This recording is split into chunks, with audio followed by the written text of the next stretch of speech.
everyone, this is Pepperfish here with part 2 of the epic adventures of my love affair with stories, or podcast number 5, part 2. So I wanted to briefly just sort of recap what I did or spoke about in the last part 1 podcast.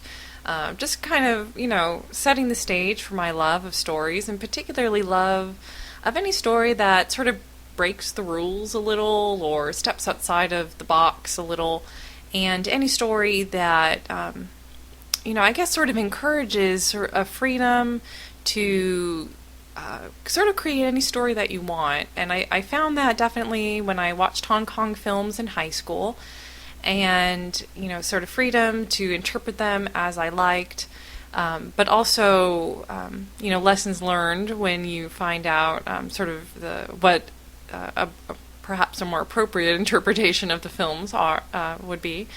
And also an introduction and increase interest in romance novels, particularly as a source of, a variety and exposure to the really diverse stories that are out there that express female desires. And I do plan on actually having a whole other podcast where I talk about romance novels, so I will not go into that really.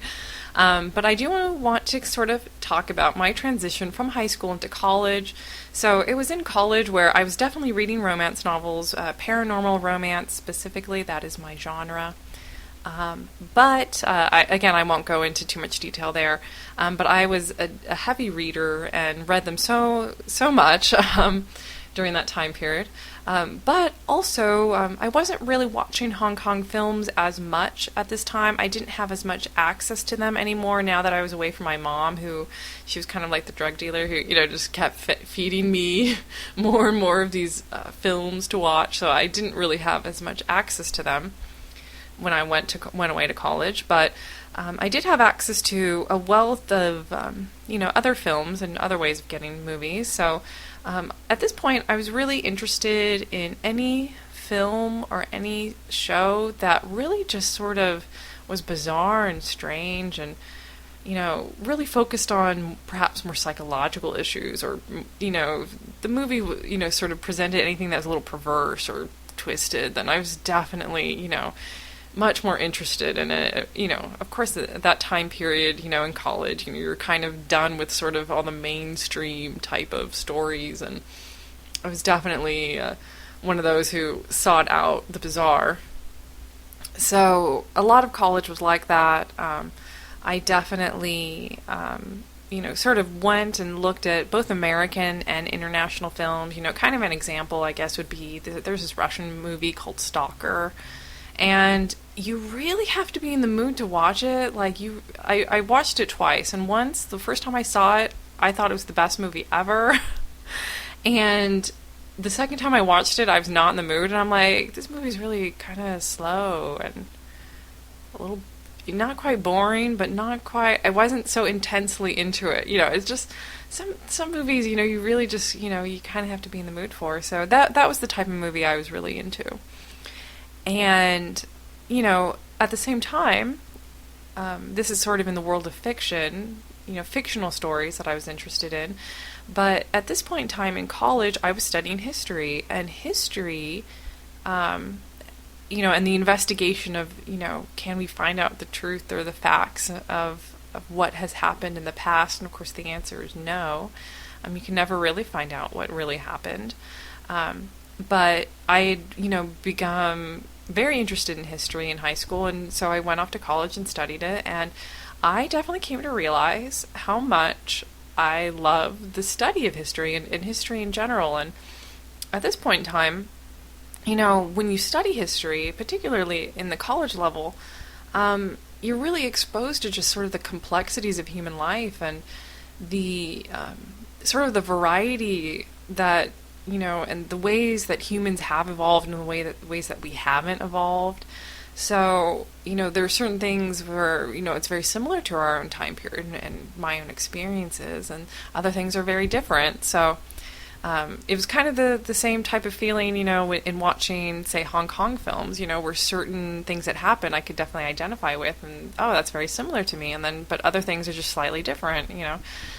And so it was very interesting to read and explore history. And of course, I came to realize just how much more fascinating real history is in comparison to a lot of sort of the mainstream depictions of history that we get sort of in movies and that sort of thing. Unfortunately, there's a number of times where, movies, because of the way that they structure their storytelling, here in America, particularly in Britain and, that kind of thing, in the West, I guess you could say, we tend to, tell certain types of stories, and certain things are cinematically dramatic, and that's what we focus on in our movies. And half the time, if you could actually make a movie that's based on pure history, in certain situations, you would find it perhaps more compelling, but I just don't think, people would ever make that type of movie, because sometimes it really is not as interesting. But I definitely learned that, history is so filled with so much craziness, in many ways that, some of the stuff that people have come up with so far just doesn't really compare to. So I was definitely, again, sort of indulging my need and interest in stories in different ways now that I was in college. And I think the next big transition happened when I went off to grad school. So in grad school, I had a roommate who loved anime, and I loved anime, I love Vampire Hunter D and Ninja Scroll and that sort of stuff, but this guy, was a serious connoisseur, okay? And so, to give you some perspective as well, this was the time, in the history of the internet. This is post-Napster time period, you could say, where downloading stuff was so much easier, and so access to stuff from other countries really just exploded, particularly Japan, because so many people were putting in the effort to bring it over into America, although most of it illegally in that type of post-Napster BitTorrent type of way. What my roommate did oftentimes was download it illegally, and he would download fan subs of anime. So a fan sub is kind of what it says. It's a fan who has taken the original video and put subtitles to it, and uploaded it for other people to view. So he just loved anime, and he actually had issues with his hard drive, because he had so much anime on his computer. He was always like, oh, I need to get another external hard drive. And I honestly don't know that many people who really ever get close to reaching full capacity of their hard drives on their computers, but this guy had serious issues, okay? He loved it. And, so this was my first exposure to how easy it was to get anime, and, and I enjoyed it when I was younger, so, I started watching anime again. And there are certain things about anime that make it so fun. Of course, some anime stories are just so crazy and bizarre, and because they're cartoons, they can visually tell a story that you can't really get in most live action. But also, a lot of the stories are just kind of crazy, and you're, mystical and crazy powers and all of this stuff. And at first, I was pretty, I was just like, oh wow, this is totally bizarro, this is great. And then, of course, the thing about anime, for me was that, at first it was great, but I quickly sort of became adjusted to a lot of the stereotypes and the cliches that are present there. And in the end, found it not to be quite as satisfying as other, different genres and options and stuff like that for stories, mostly because a lot of anime is geared towards younger audiences. So, some of it isn't as crazy or isn't as mature, I guess, as I would have liked. So, in the end, I was definitely interested, and that was great, but I probably would not have really stayed with it as long if I hadn't come across manga. So, manga or graphic novels, Japanese graphic novels, was sort of my next transition. So I, had all this other, crazy, history and romance novels and all this stuff in college, undergrad, and then in grad school, anime, and then after, just a little while, I was introduced to manga. So it all kind of started because I was working at a public library at the time, and there was this manga that was on the shelf, and it looked cute, but I just honestly, I was never the type of person to really appreciate like visual art, still art, that type of thing, like photographs and paintings and that sort of thing. So I was never,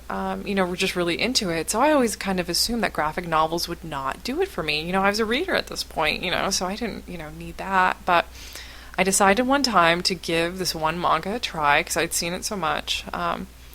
And, partly because I was becoming more and more familiar with how related anime and manga were, which I'll talk about in a minute or so. And so I was introduced to Fruits Basket, and that's the first manga I ever read.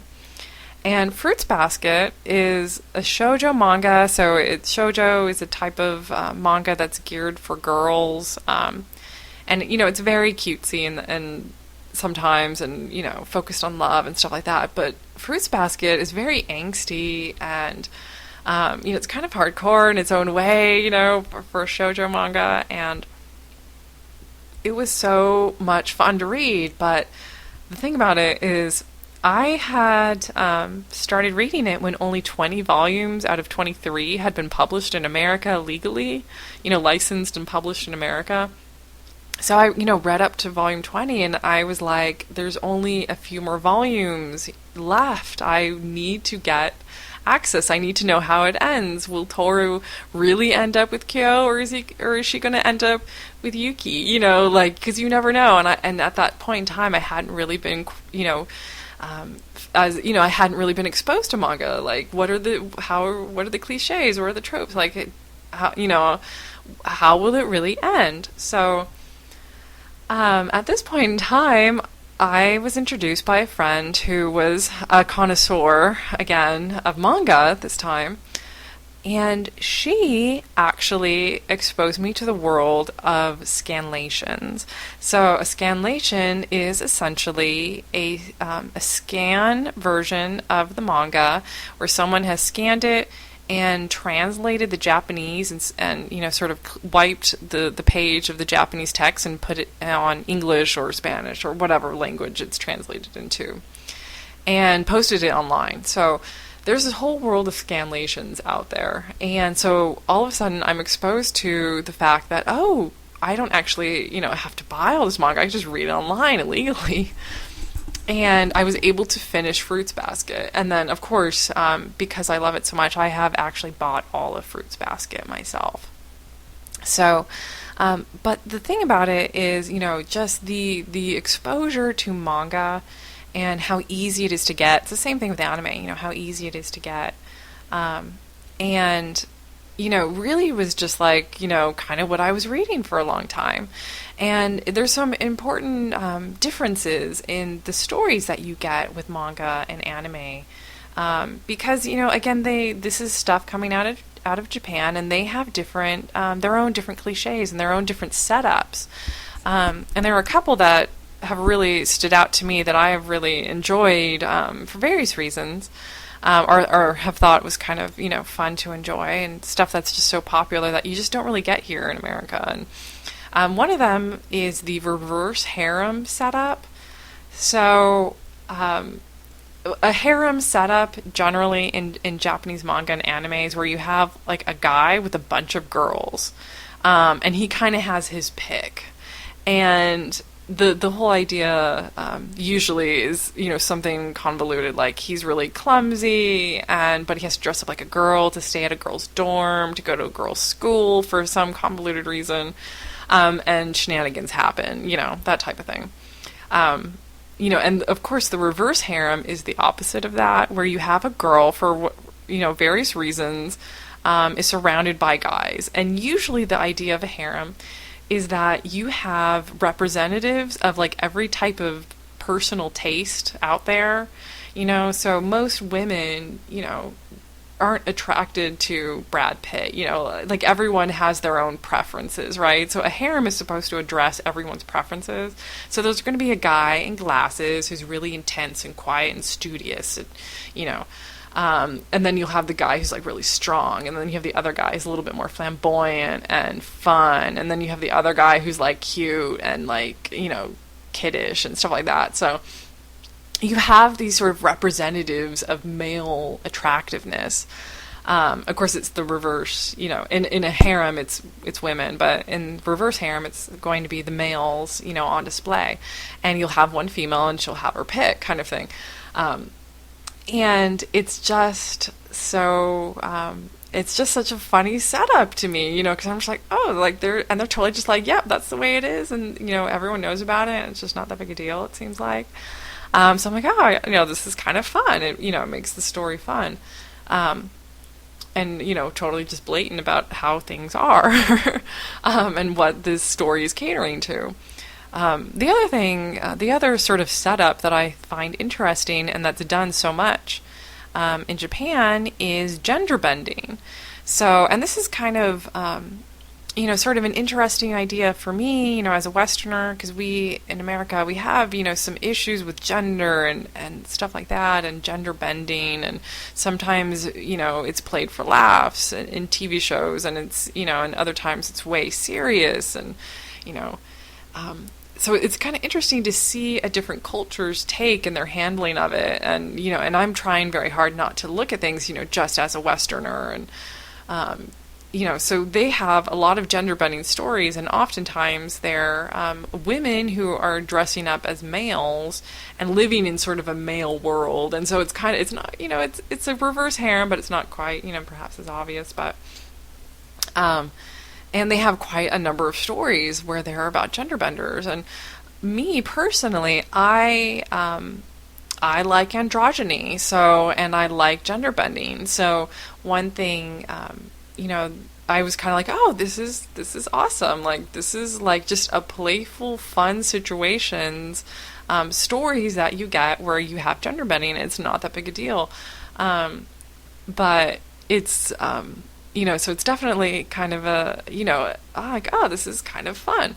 So you have these different setups that you don't necessarily get here in America. And you also get a wide variety of genres within manga. So honestly, one of my favorite genres of manga isn't shoujo or shonen. Shonen is, I don't know if I said this already, but it's, manga geared towards boys. My favorite is actually a yaoi or yaoi, which is essentially gay love stories between men. So, male love stories written by women for women, where you just have men. It's like a stereo effect where you have two guys. Instead of just one, you have two guys, most of them fairly androgynous looking, which, again, I totally love. And, just in these crazy love affairs. So, definitely a genre of stories that I, used to love, and I actually don't read very much anymore. But, so you get sort of these different types of, genres and these different types of setups that that are just different. And, so, as much as I, kind of was a little unsatisfied with anime, I definitely found the manga to have a much wider variety, and that almost seems to be true. It's with the print world as opposed to the visual, because you have these artists who are kind of able to create their own stories, and then they work with sort of publishers and editors and stuff like that to get their stories out. There you get such a wide variety. There's so much of it that you can explore so much in the manga as you could. Not everything really makes it to anime form, but there is a strong relationship between anime and manga, because many times manga will have a couple of chapters animated and turned into OVAs, or original video animations, or something like that. I think that's what it stands for. So like if a really successful manga, maybe someone will decide to create a couple anime episodes for it, or maybe they want to do that to help sell it, or that type of thing. Or, and of course, a lot of the really popular anime are actually based on manga. But it's interesting too, because, again, I kind of have this sort of diverse taste where I totally love a lot of shonen stories, which are just sort of these traditional action adventures. But also I liked, some of the more crazier, bizarre, adult stories or whatever. So, and this is something too where I've started to notice where even though, for years I was kind of anti-mainstream, at this point in time I was kind of coming back to more mainstream stories, and perhaps partly through anime and manga because, they're slightly different, so they're not quite American mainstream, but in the end they kind of are. There's still, this one guy who needs to become powerful to help rescue, the girl or something like that. For example, I Bleach is, an example of that, that particular manga and anime is about a guy who needs to continually increase his powers to, continually beat stronger foes and to help rescue his friend and, that type of thing. So, it's kind of an interesting story because, of course, as I've gotten older, I'm less worried about, trying to be tough or trying to, really indulge in, something too bizarre, and now I'm just kind of going for whatever sounds interesting, and usually it is bizarre, but not always. So, at this point, I was introduced via the anime, actually, to what would be my favorite manga, which is interesting because my favorite anime is actually Samurai Champloo, which is a definite shonen type of story. It's, more action, adventure, and killing, and samurai, and that sort of stuff, and it's really good. It's a really good anime. But it actually does not have a manga, or it wasn't based on a manga.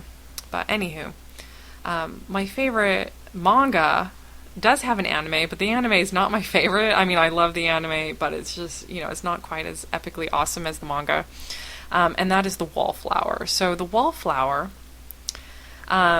is sort of the next vehicle, I guess, of transition for me. So The Wallflower is such a great story, and it's someone that I really identify with. I think with a lot of this shoujo manga, girly manga stuff, I don't really identify a lot with the female heroines, but this one I definitely do, and she is so great. So it's about this girl, Sanako, who, when she was young, she confessed to a guy like in junior high, and she's like, I like you, and he basically said, I don't like ugly girls, and so he called her ugly, and she was devastated. Of course, it's junior high, it's a horrible age, and so she decides at that point to like stop caring about her looks and about anything. And so she's the type of thing where she really isn't taking care of herself. She doesn't shower, unless she has to. But at the same time, she's like indulging in all of her like love of horror films and stuff like that. And I'm like, I love Sanako. But at the same time, like, she has like mad skills like in fighting and cooking and cleaning. I mean, like, she's like such a diverse character. She has all these, attributes. And she is basically in a reverse harem where her aunt basically gets these 4 guys who are boarders at her house, she basically tells them, like, if you want free rent, then you have to take my niece and turn her into a lady. And, and of course they're thinking like, sort of the epitome of glamour and womanliness and ladiness, in their culture, in Japanese culture. And then you have Sanako, who's like just the total opposite of that. And it is a hilarious story because, she does not change. Like, she does, but she doesn't. She's slowly working towards becoming who she is as an adult, and it's not, as cliche as you think. But she's basically in this reverse harem where you have 4 guys, and, each is a different type. And it's hilarious because, as much as each of the 4 guys sort of speak to different people's tastes, one of the guys definitely stands out as perhaps being the most attractive, and that is Kyohei. And so the interesting thing is that in an online forum, I was reading somewhere that they were going to create a Japanese, in Japanese television, a live action version of The Wallflower. So I was like, oh my gosh, this is insane.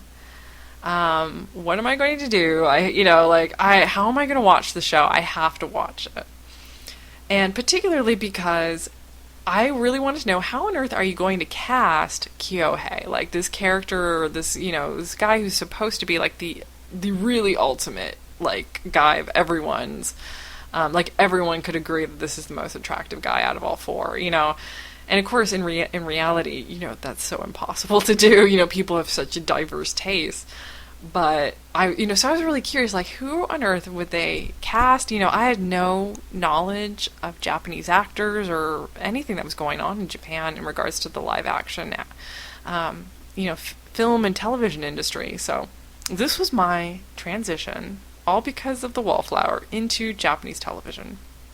So they ended up hiring, as Kyohei, this guy named Kaminache Kazui. I can't remember his first name or his personal name, but Kame, as he's often known as, he's a very beautiful man and definitely sort of a great example of Japanese androgyny, and definitely piqued my interest, considering how much I love androgyny and androgynous people or whatever. So not that he himself is particularly androgynous in Japan, but I think that, from perhaps a Western perspective, he was definitely seen as androgynous because he's so beautiful. But it was such a fun show, and of course they did things differently, and they made it a little bit more serious, a little bit more realistic, and not as cheesy as the anime gets. But it was a fun time. It was just fun to watch, and this was my exposure to a very different way of handling television. So, I'd done manga and anime, and that was great, but Japanese television shows are way different than American television shows. So, in brief, they only usually have a single season or a single run, and they're shorter, so you mainly get 10 episodes. Usually they span from like 6 to 12 episodes, and that's the entire show, and then it's done.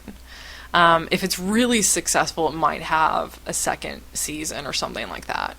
And, so in a way, means that there's a lot of TV shows out there that you can easily and quickly consume, because a lot of the stuff is fan-subbed and available online for free streaming.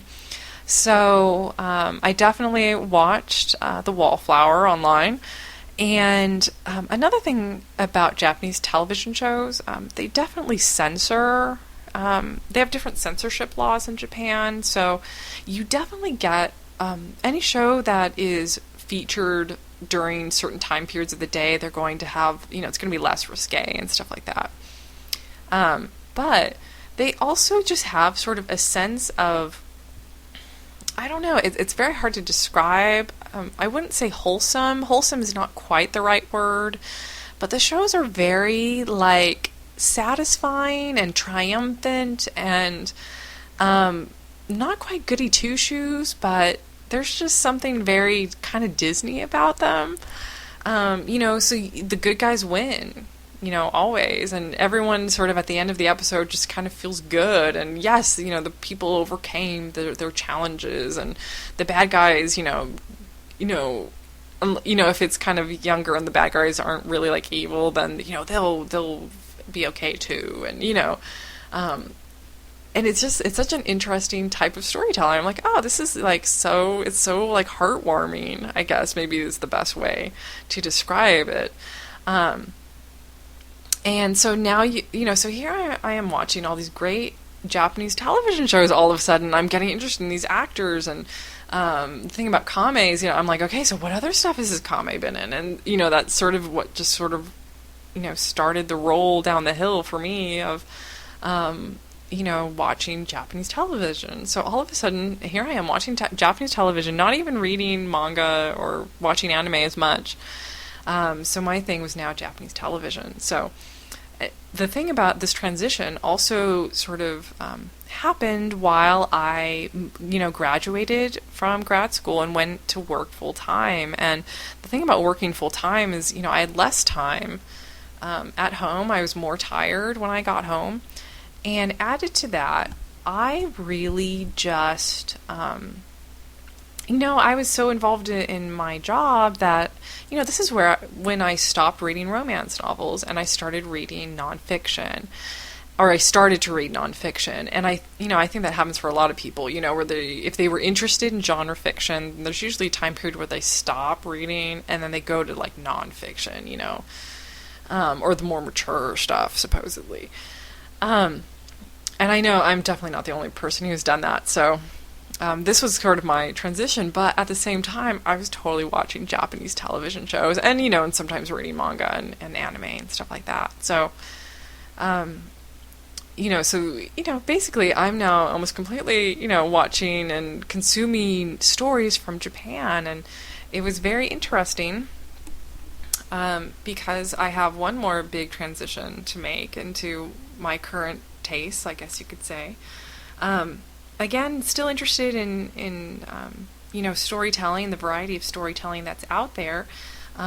It was really interesting when I came across this one story. It started out as a manga, and it's actually perhaps one of the most popular manga out there.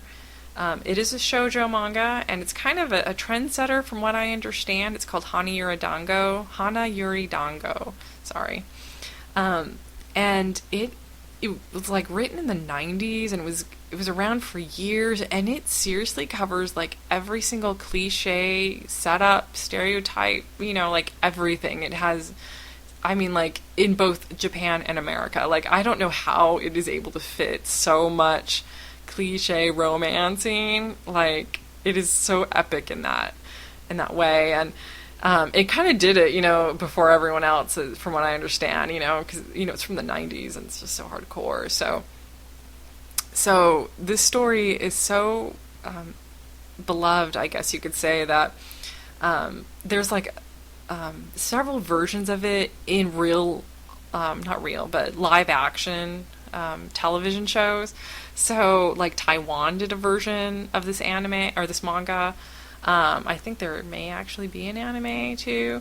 But so Taiwan did their own version of Hana Yuri Dango, and then Japan did another version. So the Japanese had their own live action version of Hana Yuri Dango, and in fact it was so popular that this show did have a second season. So there are 2 seasons and a movie that sort of wraps up the story of this girl. Basically, it's about essentially a very poor girl who's forced to go to, well, not forced, but she ends up, for various reasons, i.e. her family, going to a very rich school, and the school is dominated by these 4 boys who just terrorize everyone, and she butts heads with them, and it's just this crazy adventure of her falling in love and being wooed by of course, the leader of them all. So it's, they're crazy, insane adventures. So Japan had this own version, and of course, it's such a fun, crazy story, and it's one of those you're just like, oh gosh, this is just so cliche, but you love it anyways, And I was definitely at a time period where I'm like, I don't care. This is hilarious. There was a time period in my life where I would have hated it because it was so kind of mainstream. But at this point in time, I'm just like, this is hilarious, and kind of its own fun ride. But that being said, I found out that there was another version coming out, and it was from Korea. So basically, Korea decided to do their own version, and it was called Boys Over Flowers. And Boys Over Flowers was the first Korean TV show or drama that I ever sat down to watch. Now, I had heard about Korean dramas, when you're online and you're in the world of Japanese TV shows and manga and anime and stuff like that, you definitely hear about, oh yeah, there's Korean TV shows too. Definitely came to realize that Korean television shows are, it's one of the biggest exports from Korea. Like, they're insanely popular in Asia, and definitely different than Japanese TV shows. So this was my main transition into Korean TV shows, which is seriously my current love, you could say. And at this point, I've now talked for over 35 minutes, so I want to kind of wrap up. I will probably do a whole new podcast that really discusses Korean TV shows and why I love them so much. But this basically kind of is the wrap up of my transition and my evolution of my love of stories and storytelling, and how it is that I went from, just being a little kid and loving, a good story to, wanting to watch Korean TV shows all the time. Which isn't true. And of course, the interesting thing too now for me, of course, is I've been watching Korean TV shows for a while now, and will there be a transition to something else? So that's kind of the big question right now for me. So anyways, this is the end of this podcast number 5, and look forward. I should have at least a couple more podcasts, one talking about romance novels and my adventures there, and then another discussing Korean TV shows and what is it about them that makes them so interesting. All right, so have fun out there and have a great new year. This is 2013, and hopefully we'll all have a great time.